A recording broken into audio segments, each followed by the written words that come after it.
Today I am running a fever, so I'm going to reach back to a fiasco that I didn't really comment on at the time because, well, I was waiting for my new book, Low Key Connections, to be available for pre-order, which it is now, and now I'm making all the video content. So anyways, uh, you may have seen, based on the thumbnail that you clicked on, that Wizards of the Coast has this thing called a combat wheelchair, which I am solidly on the side of that's stupid as shit. Uh, I have been in situations where I've been essentially in a fight from a seated position. You can't move. You have no ability to evade and protect yourself. You will get your brain splatted out from one swing. Now, that aspect of reality doesn't really matter for Dungeons and Dragons.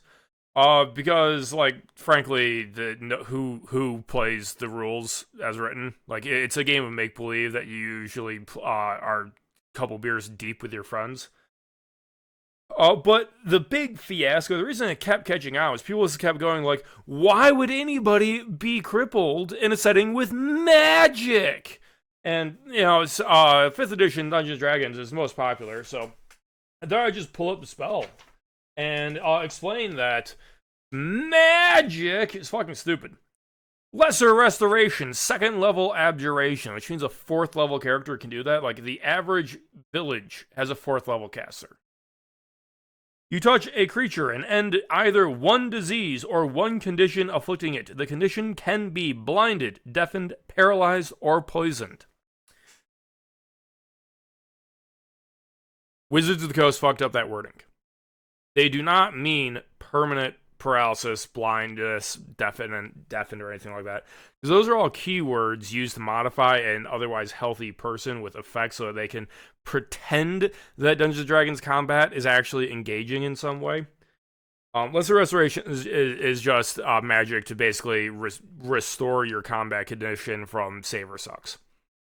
Alright, so maybe it's Greater Restoration, which is a 5th level abjuration. Only someone from a big city has Greater Restoration.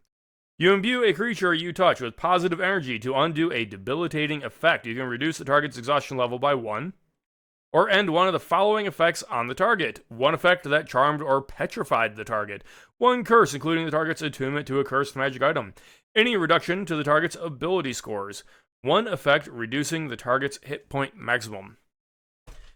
That's a very gamey spell, but you could very easily say that you have a affliction such as a severed hamstring that is reducing your strength score or something.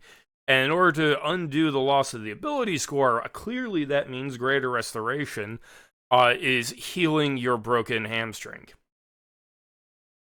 They left that incredibly vague.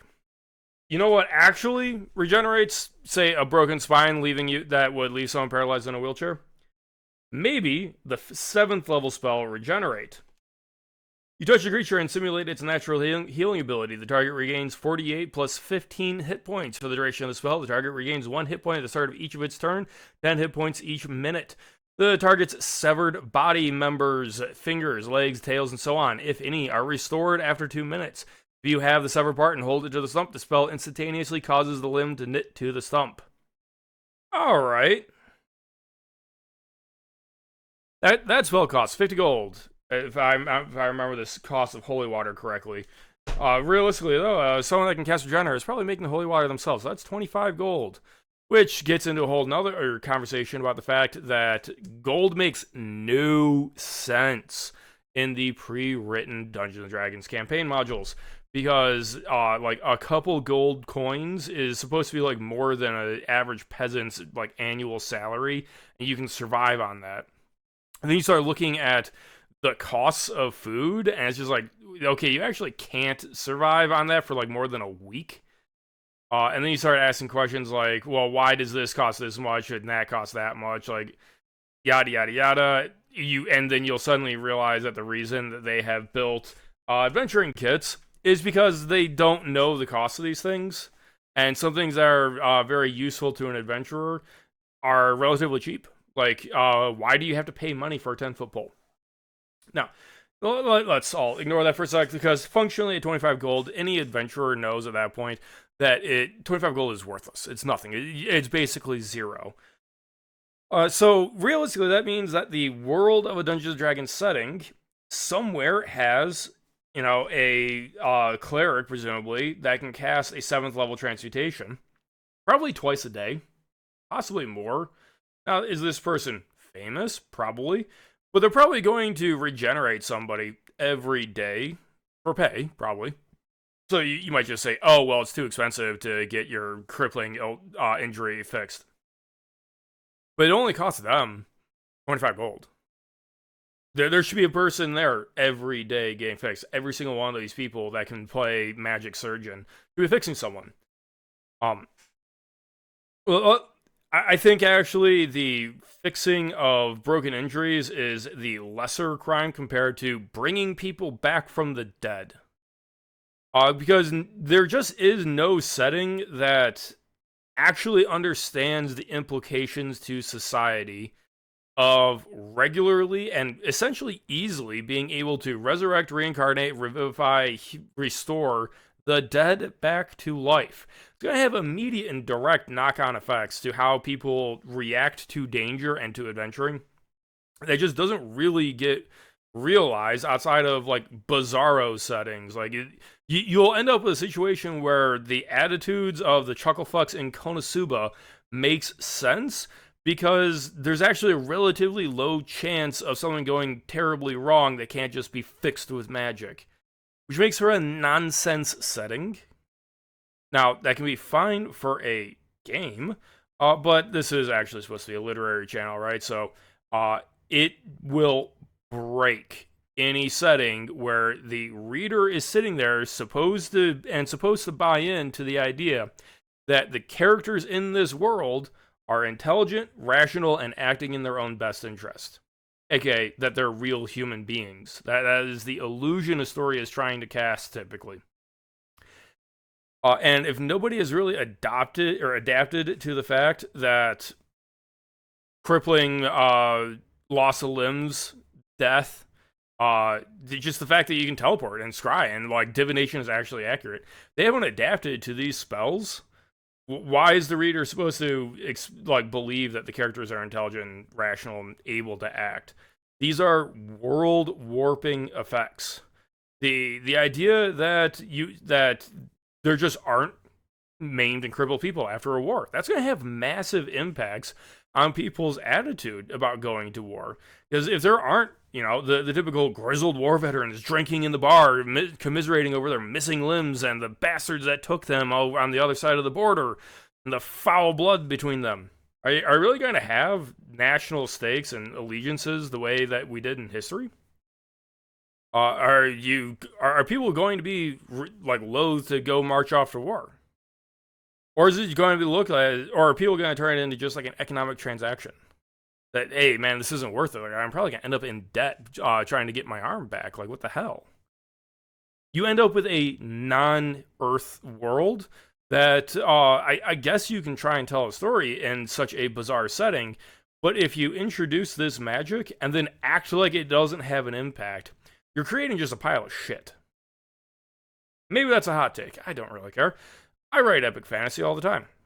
I release a new chapter of Undying Emperor every single Monday. And you know what my solution was? Magic's fucking rare.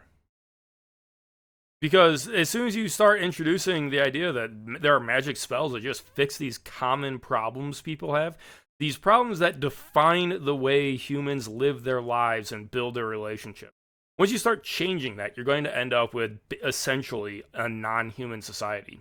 So when I write, I typically say things like, there's only a handful of wizards, and they have fucking better things to do than change the status quo like that.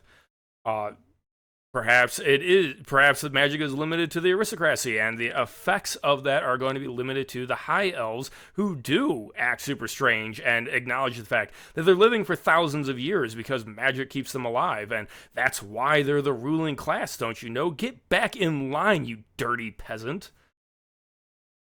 But if random murder hobos walking around can just fix a town's ailments by showing up and just burning their spell slots because they're going to get them back the next day, you end up with very bizarre things that people don't typically seem to respect.